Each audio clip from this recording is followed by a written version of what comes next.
I'm very excited to be here. I've been looking forward to this roundtable discussion, and to everyone in this room to be a part of it for a very long time. I think it's a really important conversation with a lot of incredible people. I want to start off by echoing something that Dean Rice said, which is that we are calling this a leadership summit. And we think the people who are the leaders are everybody in the room because of their life experiences and their professional experiences.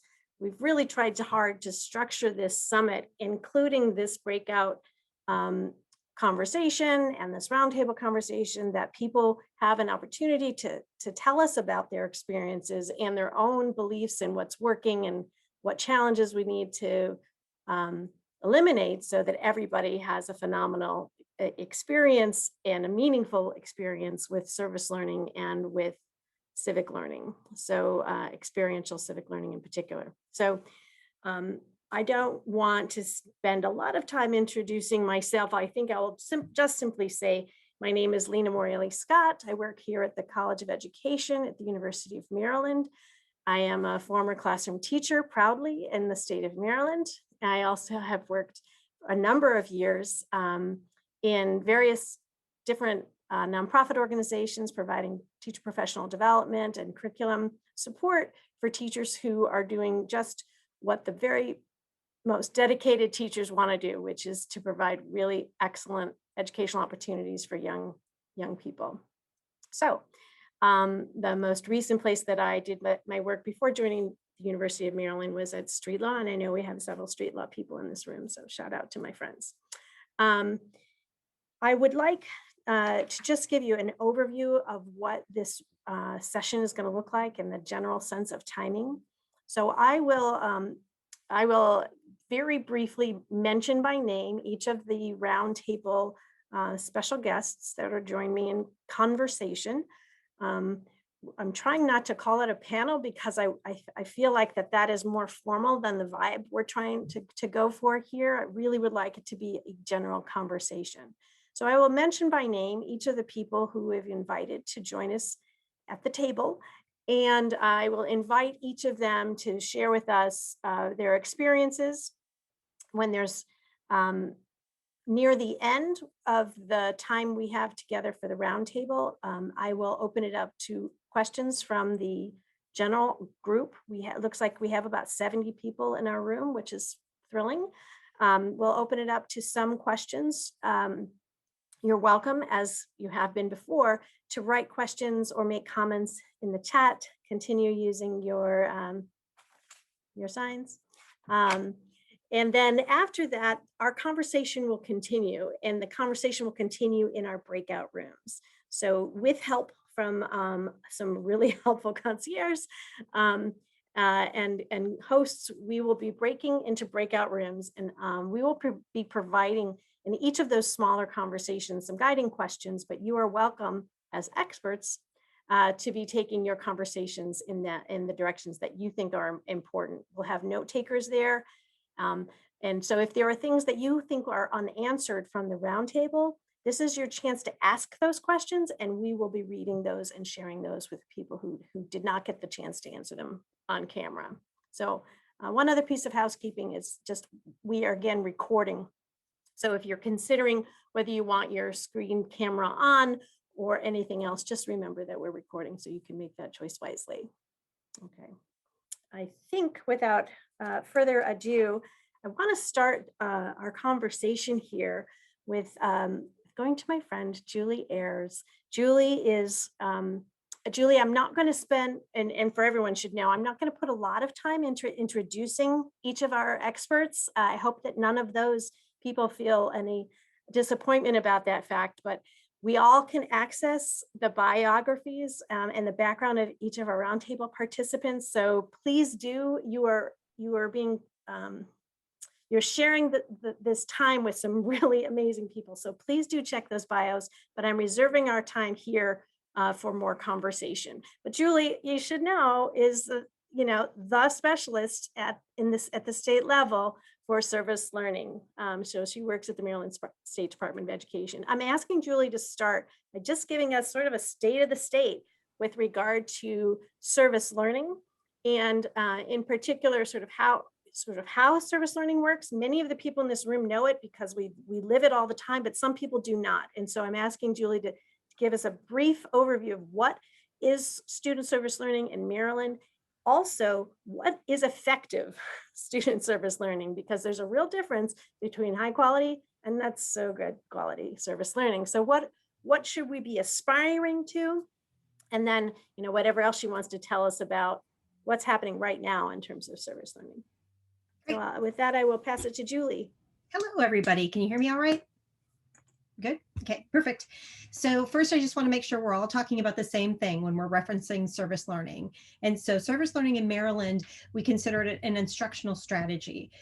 So it's really not about volunteerism or going out and doing community service. It's an instructional strategy that combines meaningful service to the community with curriculum-based learning.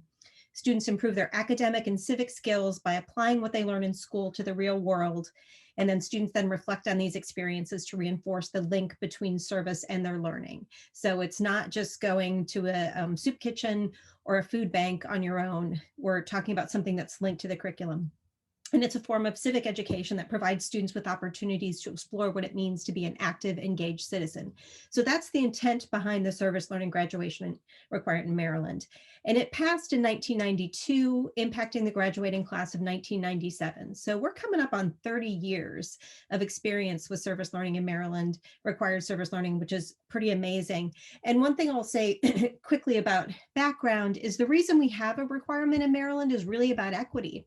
Because back in the day, it used to be an optional opportunity, and only students that had the most sort of economic advantages were engaging in service learning, that they had the resources. And it's since it is such a valuable tool, that's why we talked about making it a graduation requirement, so all students would have access to this kind of civic engagement and learning how to become active in their communities.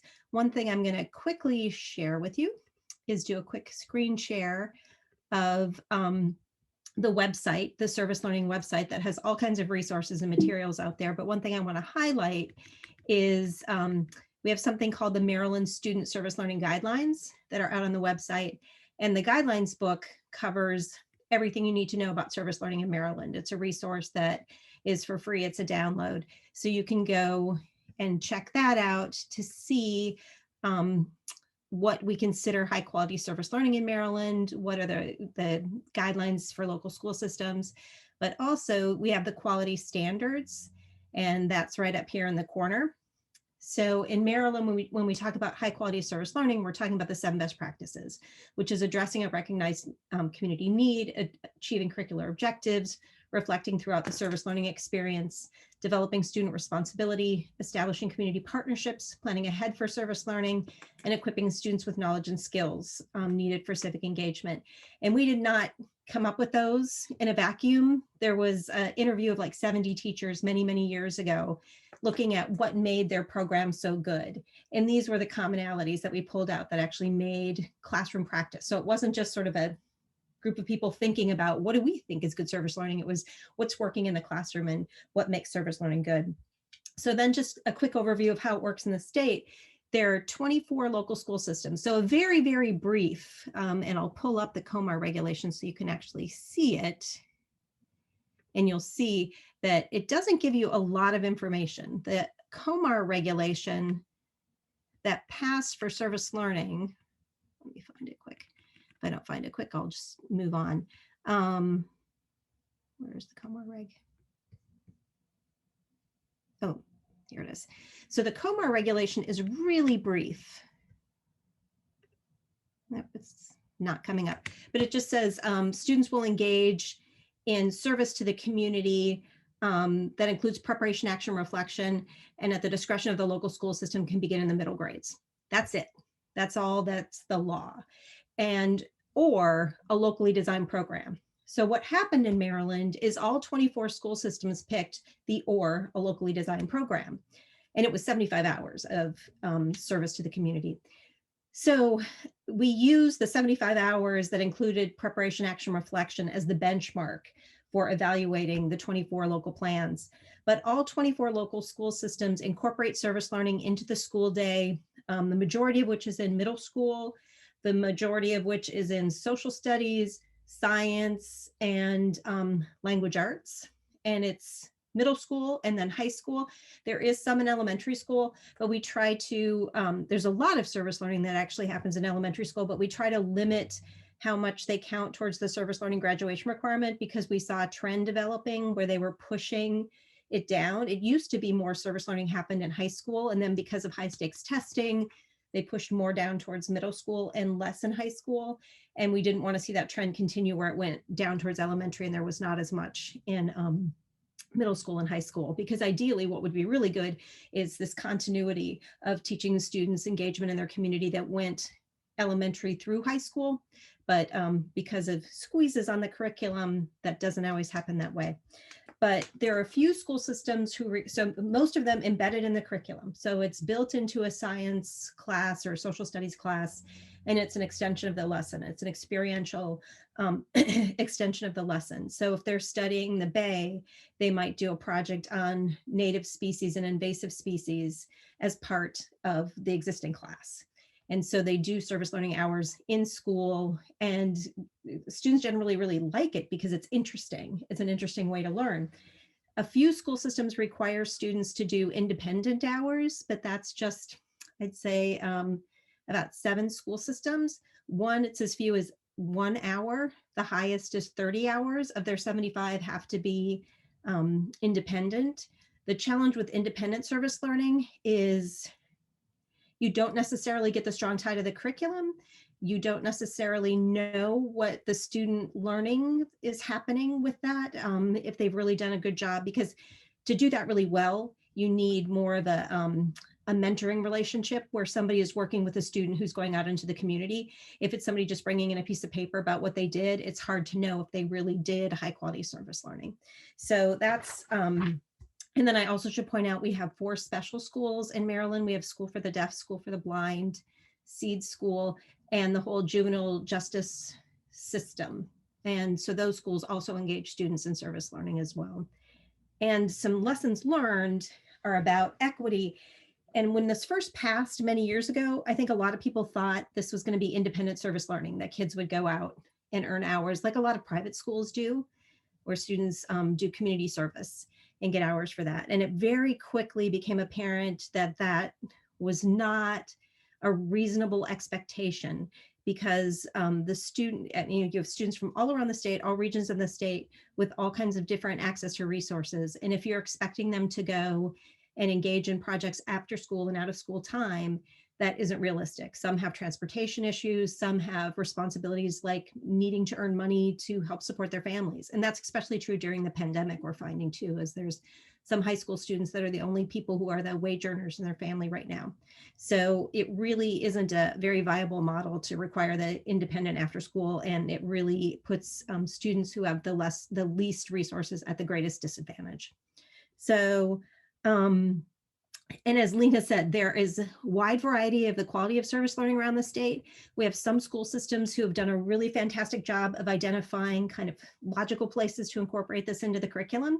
And they do a really good job of creating high quality service learning projects built in. I'd say one of the greatest challenges with that is sometimes the civic engagement piece is lost with students, because it's just such a great science project that they did. They might be raising oysters or something to repopulate the bay, or they might be working on a social justice issue as part of social studies class, but the teacher might not do such a clear job of tying that back to civic education and engagement, or such an explicit job. And so students can just lose it and think that this was just a great project that they did in school, but they don't necessarily see it as service learning and civic engagement. So that's one of our greatest challenges. And then there's some school systems who just frankly still struggle with finding ways to do this. And that can be because of lack of resources, lack of training, high turnover. So that's sort of an overview. Thank you, Julie. I'm sure that we'll be hearing more about the details about this from each of our other roundtable experts, and coming back to you as well.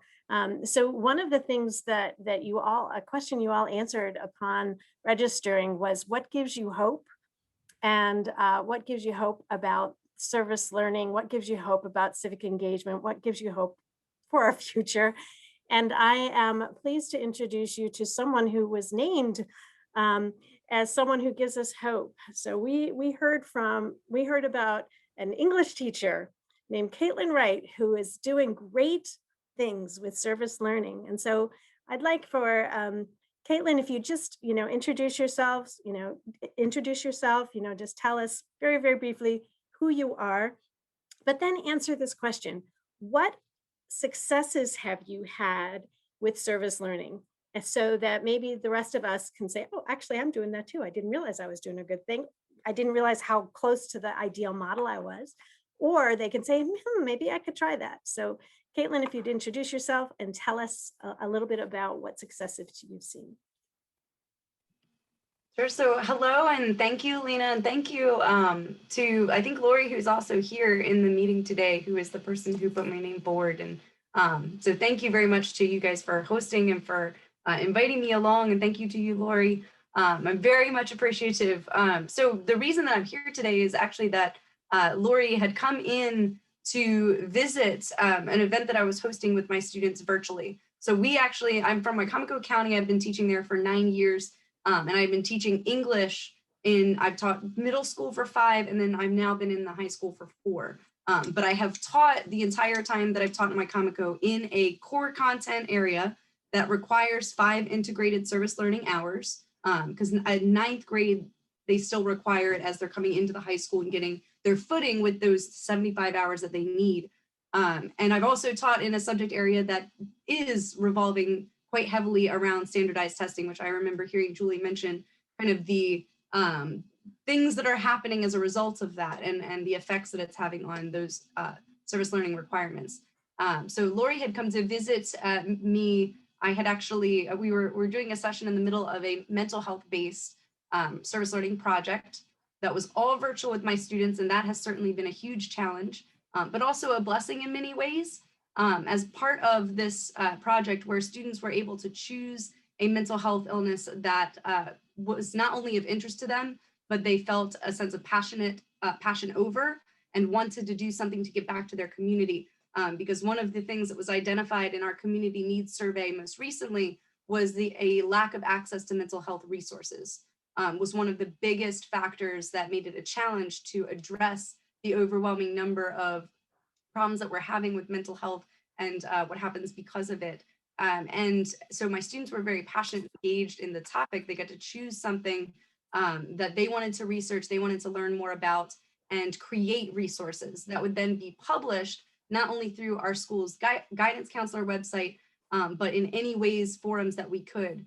And some of the things that they created were just amazing. But one of the coolest things about virtual learning that gave us the opportunity to do was invite our city's mayor, or our acting mayor, Ms. Julia Glanz, was able to come in and visit my students. And what an intimate visit that was. It's, I think, nothing like sitting in an auditorium, which I've been a part of service learning symposiums. We've done in my 9th grade class, we've done an opiate symposium, which is also incredibly successful, opiate awareness symposium that brought guests in. We've tried it in the auditorium, we've had it in the classroom, but something about virtual and students being able to address their acting mayor directly, one-on-one, and her answering their questions about what's being done locally to help with these mental health efforts, what sorts of resources, what are her thoughts on it. It was just an amazing experience, and it really not only hooked the kids more than they already were, but that's something that I felt was incredibly successful. So I'll kind of round out by some of the most successful projects that I have been involved with or have seen my colleagues do or have led myself. One of those key ingredients is that community partnership and support, and not just having community partners, but having students talking one-on-one with those adult leaders from their communities. And it really bolsters their sense of self-worth and self-confidence. Like this is an authentic task that I am doing something to help my community, and I matter. And these adults in the community respect that I matter and want to help out. Thank you, Caitlin. I'm hearing so many of the elements of best practices in what you're doing, and it sounds like, and so I'm guessing it comes naturally to you, but I'm hearing, for example, that there's student choice and that they can pick something that they really are motivated and passionate and want to learn more about, and want to help address as a community issue that they care about. The fact that you have picked up on the opportunities of virtual, congratulations to you. That is marvelous. Yeah, snaps to you. The fact that you are involving decision makers who can coach students through the opportunity to help make decisions is just exciting. And the fact that you're working so hard with community partners. I think that's the thing that connects for those of you who are here because of project-based civic learning or experiential civic learning with service learning. It is that connection to community and those opportunities for real life experience that I see as a link. Obviously, I understand they're different, but that to me is a real link. Carmeli, I'm going to return to you. Carmeli is a high school student. She's also the president of the Maryland Student Council Association. I may have the acronym or the name of that wrong in my head. But Carmeli, please tell us a little bit about yourself. What has inspired you? You have already engaged in your lifelong service. You've been involved in service for a very long time. So what has inspired you and what has supported you in making connections between the service that you do and what you are learning about yourself and the community? Thank you so much. I think in terms of support, it's really been amazing teachers and mentors in our school systems that I really have give a lot of my gratitude to in terms of how motivated I am to contribute to my community and ensure that as a student in school, I'm not just learning, but kind of what we were harkening back to before of being able to apply our learning. And so I know for one of our most recent examples within the Maryland Association of Student Councils was, of course, we all know it's a session for the Maryland General Assembly. And so there's a particular bill that we had interest in, House Bill 629, that refers to student member voting rights and restricting those voting rights when there is a tie.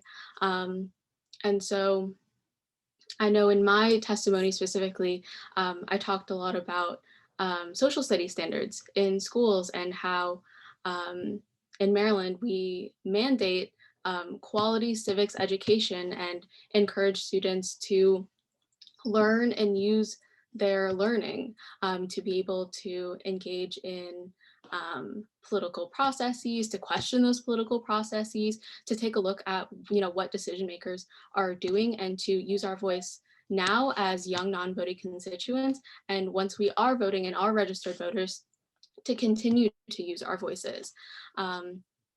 And so that was a really, really big part of my testimony and a really big part of other students' testimony, and just being able to have voting student members and have student voices be heard.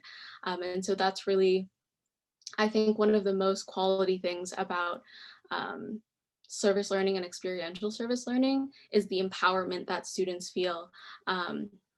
Like Ms. Wright was saying, that when students have choices in what they're doing, when students are able to do what they are passionate about, when they can advocate for their community, it just provides so many benefits of increased self-esteem and confidence, being able to be advocates for themselves and their peers in education. So if they need help in the classroom, they can ask for that help. And so being able to speak on issues outside of the classroom helps them inside the classroom. Thank you, Carmeli. But before you unmute totally, Carmeli, give a shout out to your current school and school district, because I want to make sure everybody knows we are all here, Maryland. Where are you from, Carmeli? Yes, I go to Eastern Technical High School in Baltimore County. So shout out to everyone who's BCPS in the audience. Love you guys. Very good. Thank you, Carmeli. And thank you, Baltimore County, for inspiring Carmeli. You've picked up on a couple of things that actually give us, to me, a natural transition to speaking with Dr. Sandra Rose. Sandra is the coordinator for social studies in Prince George's County. Um, and one of the things that you have said is sort of where does this fit in a curriculum? And in what ways can we connect curriculum to life experience beyond what happens, in a on a screen or what happens in a classroom building when we get back to them and et cetera. So I'd like to transition now and Sandra, I'm very happy to see you, my friend. Dr. Rose, if you would just tell us a little bit about your work. And one other thing I'd really love for you to do to talk about, Sandra, is to talk about the connection between elementary, middle, and high school curriculum, because I know the other roundtable happening right now is about social studies and civics. And so we're not all hearing it. But if you could talk about that, lengthening the life of civic engagement, that would be great. So hello, everyone. Thank you for having me this evening. Sandra Rose. I am the K-12 Social Studies Supervisor for Prince George's County Public Schools. And when we asked the question with where does service learning sit in the curriculum, Julie, I see your name all the time coming across in emails. I was instrumental in working on developing the service learning plan in Prince George's County eons ago when we began this work. But in our district, service learning is embedded within the curriculum. So out of the total 75 hours, 51 of them are embedded throughout the curriculum, and it back maps to grade 6 in social studies, grade 5 in science for us. And we in social studies have service learning under the umbrella of advocacy. And so all of our lessons connect through that lens. And it's with the idea that students are immersed in the content, looking at advocacy, but looking at it from a perspective where they can analyze issues, right? Look to see where they can make a meaningful impact in their communities, and then take on in their independent hours opportunities to extend and to be enriched. And through our central office, we've leveraged our community partners to provide different opportunities throughout our district for our students to be able to get engaged in that civic action. So when we're talking about this opportunity of allowing students to show up, it's not that students are disengaged. Sometimes they just don't feel invited in, right? So when we talk about the opportunities for students to really get involved, we were fortunate to work through a grant to provide programming for our students with programs like MICFA Challenge, where students are creating a 3-minute soapbox speech where they're talking about an issue that matters to them. And then from that, as a launching pad, create opportunities to actually do something about it. So some of our students, for example, did a speech about not having access to learning in the classroom because not all of the teachers were aware of the accommodations for deaf and hard of hearing students that are in a comprehensive high school. And so what emerged from that was that student then planned to do a workshop at her school, then came to speak to central office partners to see how we can connect the services that all students need so that she was not just the lone voice for students who were in um, uh, the same boat as she was. Then we had students who last year before the entire world shut down and we were all shrunk down to the screens, we had our student member of the board approach our office and ask for a district-wide voter registration drive. So Maryland is a early voting state. And so, not early registration state. And so our student member of the board wanted to mobilize the entire district. And so we got behind him to support the work. And it started with the seated lessons that was happening in the classroom. It started with galvanizing the thoughts of the students that are being exposed to what does advocacy look like at your age and at your stage, and what is it that you can use your voice to be able to say. And so really allowing those civic spaces to be nurtured within the classroom and giving teachers that space in the curriculum to be able to do so. A lot of the times, if they don't feel like they can step away from the curriculum to do this particular project because they won't be doing the work, right? Then there's this mixed message that we send. But when we talk about this dimension 4 of the C3 standard really is about taking informed action. And what does that look like for students? What does that look like for teachers in a classroom, and allowing students that opportunity to be able to leverage in such ways? And so we do centralized programming to sort of become that incubator for what civic engagement in our district can look like, and utilize all of the community partners, free and blessings from grants, right, to be able to provide these opportunities for our teachers, and then in turn can provide those opportunities for our students. And so that's been really promising in our district in the last, I want to say 3 or 4 years, to see how it's been snowballing as far as the opportunities are concerned. Thank you, Sandra.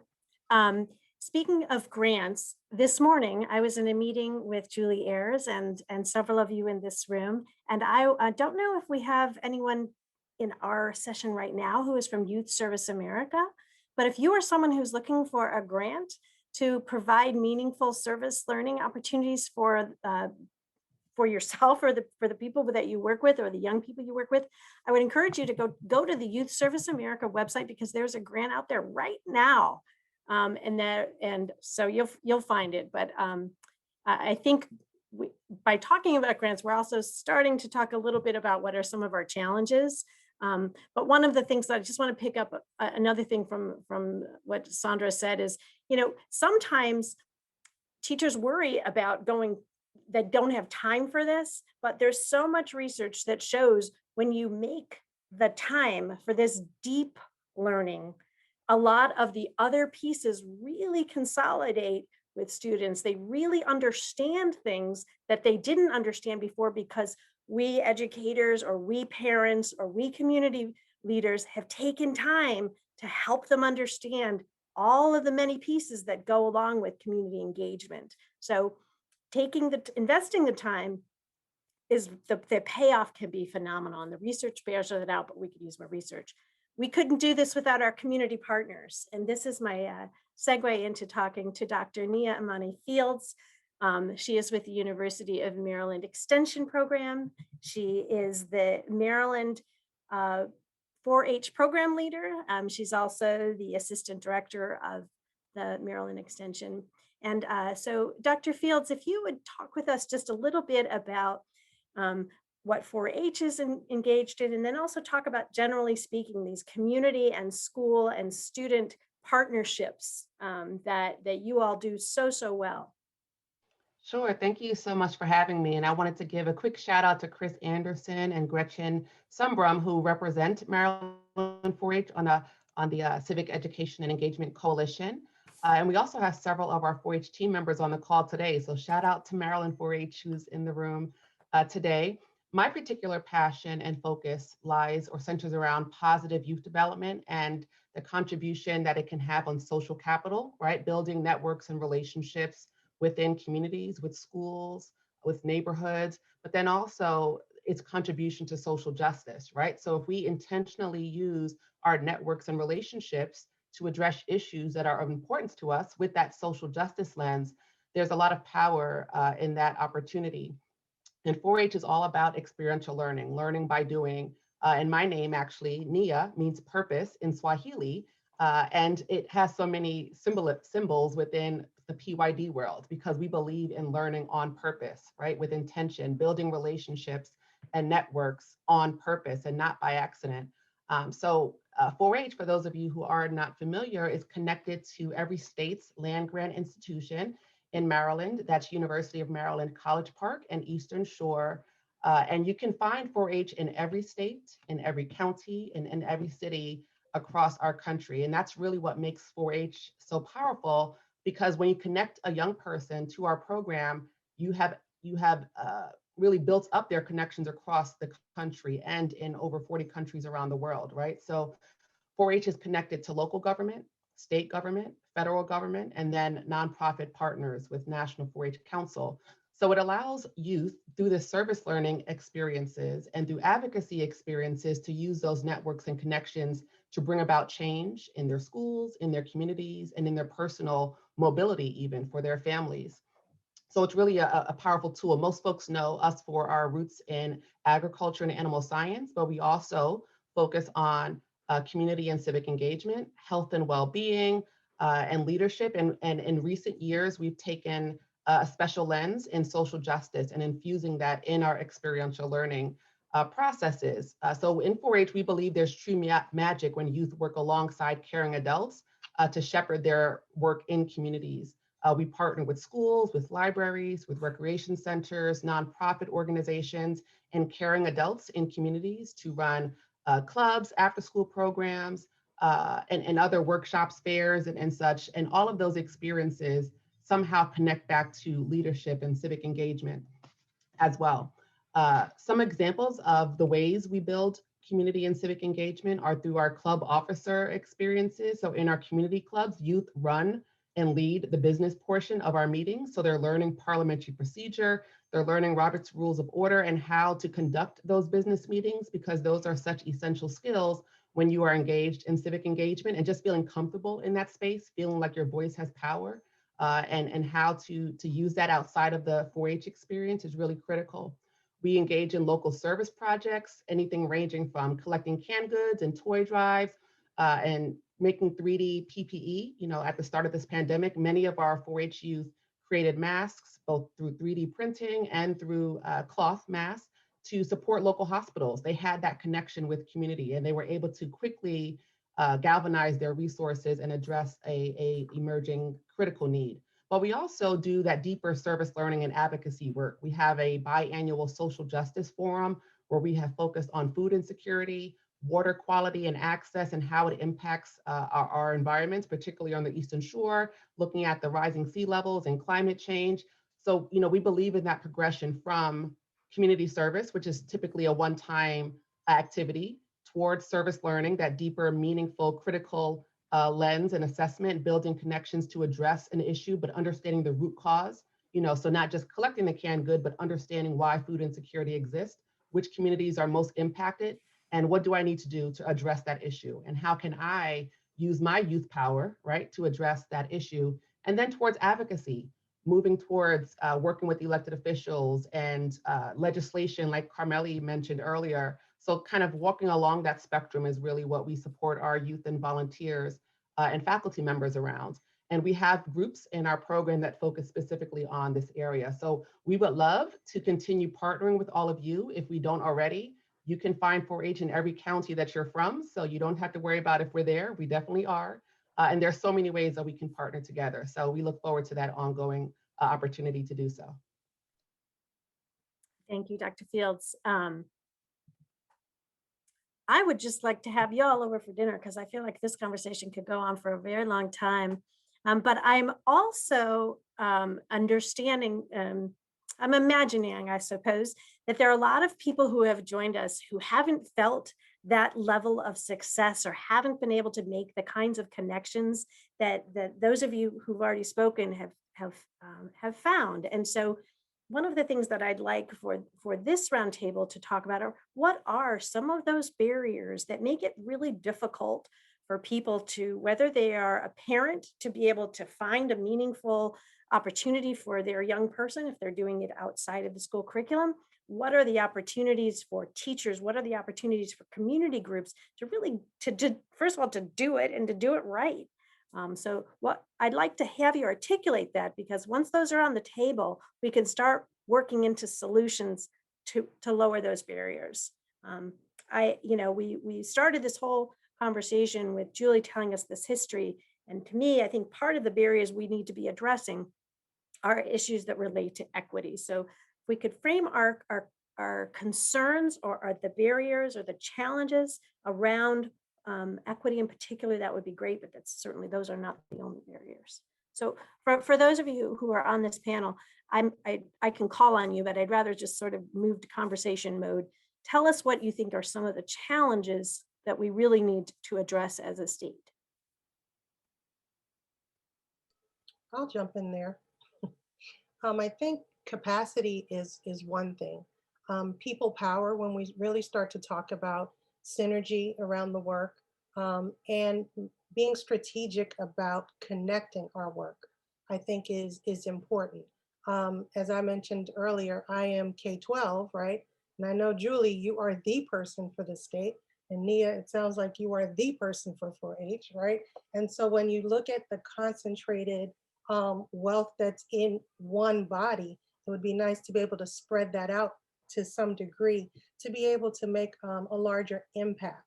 I think because there are so many limited people in some of these roles, we had been more strategic about the work that we're doing, and found ways to create pipelines and pathways within the work that we're doing in order for it to meet multiple markers. And so I think that's one of the barriers. And I think Dr. King spoke to that a little earlier with regards to the marginalization of the content area, right?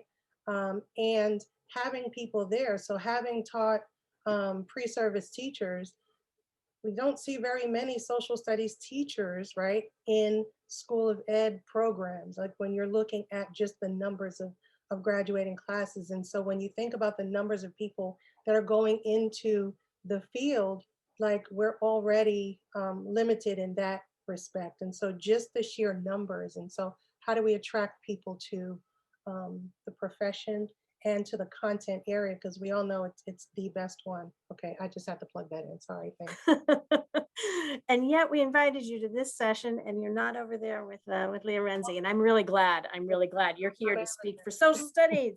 But I don't know if I'm calling you out or putting words in your mouth, Sandra, but you made reference to the fact that there are people who have expertise, but they're doing 27 other jobs, capacity. And I don't know if any of the rest of you want to speak to that issue of service learning in particular, but also social studies, that people who really want to make a difference are spread so thin. Is there something we can do about that? Well, something I was going to say along the capacity line as well was just what makes this the critical element is the linking the community and linking the schools together. And I wish we had some more centralized way, particularly in Maryland, since we have a graduation requirement and our state is so strong on service. And I know the Governor's Office on Service and Volunteerism looked at creating a centralized database of CBOs, because I know that comes up a lot. People just can't find those resources when they're looking, or it's too hard for teachers who already have a lot on their plate. And like you said, are stretched so thin. So I wish there was a way we could somehow make it easier by having centralized access to, and from the other side as well, because I know a lot of CBOs approach me and don't know how to get access to the schools and school systems. Then you have word of mouth, like at our meeting today when they were talking about Love Michael, and that organization is apparently doing a great job of somehow getting to the local school system contacts, and everybody's getting really excited about it. But how do we make that easier? I'd like to give a shout out. I think one of the people who's in the room with us is Nikki, tell me if I'm pronouncing this right, Nikki Fiocchi from the Governor's Office on Service and Volunteerism. So if you're here, Nikki, thank you for all you're doing. We'll look forward to hearing from you at the end of the whole program this evening, but thank you for all that you're doing in the Governor's Office. Let's hear from others. What are some of the challenges that you'd like us to think about as a state? Lena, I'd like to add, I think, some of us might have in our past explored the whole notion of community education and community schooling, and we've kind of moved away from that concept, although we see some of that happening again. There's real power when communities work together to educate and support and nurture children. And, I really want to emphasize the importance of collaboration. 4-H as an example, but there's many other youth serving organizations that are doing this work so that all the burden does not have to lie on teachers. So there are certainly ways to incorporate it within K-12 curriculum, but then also you can bring in partners. We are in school buildings all the time, and now virtually. We're in after-school programs. We partner with libraries and recreation centers. So the more we can collaborate to utilize our resources, we also are connected to universities. So exposing young people to the university and to career paths and to internships, all of those opportunities exist through collaboration. So there, having more of these types of conversations is important. And like Julie said, having more ways to share information and resources so that everyone's not struggling to find out how to get connected. And then speaking quickly to the equity piece, I think Julie also mentioned that before this was a requirement, you found that folks with economic advantages were the ones more likely to be engaged. And that's not coincidental, right? So if we're looking at equity and justice, this would impact those marginalized audiences who are often silenced. So, one of the barriers is, how do we pass the microphone? Because it's not that they don't have a voice, and it's not that they don't know their circumstance. They may not know the root cause of the marginalization or the social justice issues or civic issues that are concerning to their communities, but they might not know who to speak to, what resources are available to them. Their parents and family members might not have had that experience or exposure either. So how do we share those resources so that they can speak for themselves? And we're providing the resources. We're building the connections, and we're building the networks so that communities can advocate for themselves. In just a moment, I'm going to open it up for audience questions, but is there something that you could tell us a little bit quickly, Carmeli, about challenges, and you too, Caitlin, what are some of the challenges you'd like us to be thinking about from the perspective of a student and also the perspective of a teacher? Yeah, I think one main thing that I really want to push on as a challenge that might not necessarily be one that's always thought about, but I think limited imaginations, right? And thinking about what exactly we're doing, we really, really want to make sure that we're not just thinking about the resources that are already available and the programs that are already available, but if there's something that a student wants to do and it clearly fits in within the standards of what should be able to be done, don't just say no because it doesn't exist. It just doesn't exist yet. So allow students to be able to take the lead on the things that they want to do in the service projects that they want to start or the clubs that they want to be able to form, because it's especially those student-led, keep that in mind, student-led, not student-executed, student-led opportunities that make the biggest impacts on the students and the peers around them. And so that's one of the biggest things that I know all of us really touched on, are those student-led opportunities. And then just to touch very, very briefly in terms of funding, I know there are a lot of funding sources on the federal, state, and local level for all of these types of programs that can be funded further. So I'm sure we're all quite familiar with the Every Student Succeeds Act. So being able to fund Title IV, at least to its fully authorized level, as well as Title II.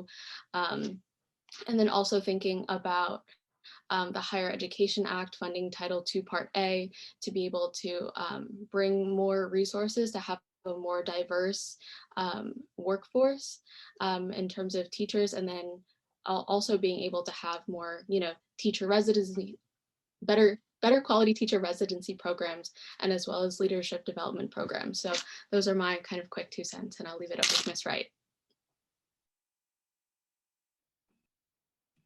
Thank you, Carmeli.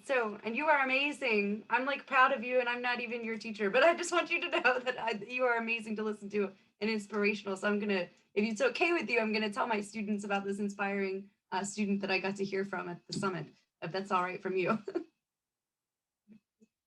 So I just wanted to actually what Carmeli was speaking to and kind of led into part of what I was thinking in my head, and that was kind of, I don't know if we as teachers can address this issue, but the desperate need for the professional development, and not just in terms of resources. I know the resources that Julie was showing at the very beginning, that website has example templates of projects that have been created that were successful, that meet those, I believe, is it the seven requirements, which I did not know about until I struck out on my own as a teacher with my team to figure out, how do I do this service learning thing? I know I have to do it, but and I think that that's a critical thing, that I discovered this wealth of resources that I didn't know before. And of course I can share that, but bringing that to teachers and making it a priority when it comes to professional development, so that they not only know what's out there, which will increase their confidence and willingness to jump on board, but also then seeing those success stories and seeing what is possible. because it does for many teachers become that sense of another box to tick. And that's what happens to the projects. Some of the projects that I've seen, they become watered down, they become unauthentic to students, and that's a waste of instructional time. It's a waste of student time. It's time that could have been spent in growth and in doing something to give back. That sense of professional development also has to address the issues that teachers may not even be aware of. Like I wrote down, Carmelie had said something about the necessity for student-led. So I've been a part of our after-school program. I've been the director and a tutor and an enrichment teacher, where we do have lots of opportunities for students to lead. And one of the programs that I started there was a spoken word program. And it was because my students, they needed it, they wanted it, they were asking about it, they were interested in it. And that, of course, provides a platform for potential social justice and for giving back to the community, to raising awareness. However, it wasn't until taking graduate courses in the legal side and the administrative side of teaching that I became aware of things that I never knew as an English teacher, like some of the limitations, to be quite honest, that exist when you are a classroom teacher in terms of the First Amendment. Some things that are, I mean, as a public school teacher, you are a servant of your community. And therefore, there are many beliefs and values and ideas in your community. And to give students a platform to talk about controversial issues in particular and issues of social justice can solicit all kinds of responses. And one of the things that you face as a teacher is this fear of stepping out of your comfort zone, to give students these platforms, because there's a line upon which you have to tread carefully between giving students their platform, facilitating, giving something that is student-led, and then being perceived as pushing an agenda, which is not something that you can do as a public school teacher. And I think that not having learned about those things until those administrative courses, those need to be things that teachers need to know, so that they are not only understanding of them, but willing to take on the challenges. And I think that community partners is kind of where that kind of helps. When you have a community partnership, students are able to engage in some things that I can't do as a public school teacher. Yep. Thank you. Thank you very much. We have time for a few questions from our group. And remember, if you don't get your question answered here, we hope that you will raise the question in your discussion group.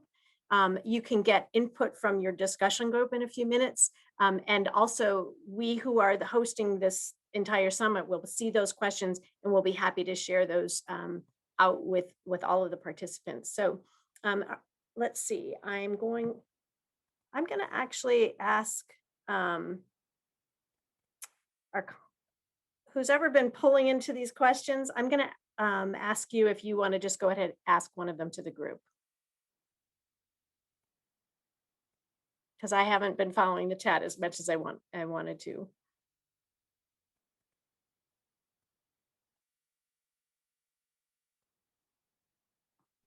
I see Madeline has her hand raised.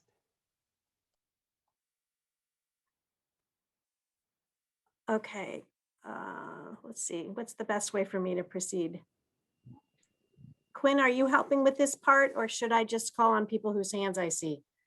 And I can address one that I see in the chat quickly. Okay. Because somebody asked about our high school students having difficulty fulfilling the service learning graduation requirement during the pandemic. Yes. Easy answer, yes. There's tons of virtual opportunities, really good virtual opportunities out there, but it's more of an issue. This was Lena was at our meeting this morning with all the local school districts, all the local school systems, and it's more an access and resource and sort of the whole pandemic issue. It isn't about lack of projects, it's more about everything else. So it is a real struggle right now. Lena, I can try to speak to one of the questions from Jeannie. How can we unite more teachers with individuals, politicians, nonprofits, et cetera? So reaching out to your local extension office is just one good way to do that. I mentioned that we are connected to local government. So extension professionals and the staff that you'll find in your local extension office have great connections with local elected officials, with state government as well, and with some federal partners through the National Institute of Food and Agriculture. So that's one great way to build some of those local connections. And then we also partner with lots of industries in agriculture, in STEM, in civic engagement and so forth. So that's one option. There's certainly others, but that's one good resource. I want to, I know that we have a hard stop so we can get to your important conversations in smaller groups. So I'm going to explain the next step. And that is that, I just want to wrap this up. I don't want to wrap it up. I want the conversation to continue, but I do want to say thank you to everyone who has contributed, not just to today's conversations, but to everything that you're doing in an ongoing way to advance high quality, meaningful service, including experiential civic learning. So thank you to everyone who's in our roundtable, who's shared their expertise, and thank you to everyone in the room who is working on this and elevating it. There really is so much expertise. I want to express again, the purpose of the next piece of this is that we can get into smaller groups so more people can get the mic and more people can be offering their ideas. We have we will have a facilitator in each of the breakout rooms, and either that person or someone that they night will be taking notes for us. We've provided a couple of questions to guide the conversation. They center around the same questions we've had here. So we start off with sort of what are your key takeaways from what we've just participated in as a roundtable? What are some of the successes you've had and what has helped you be successful? What are some of the challenges that you have faced or that we as a state have faced that we need to eliminate? So thank you very much for showing that. So in a few moments, you will be moved into breakout rooms. And if you need anything, you will have someone there who can help answer questions. Is there anything you would want to add?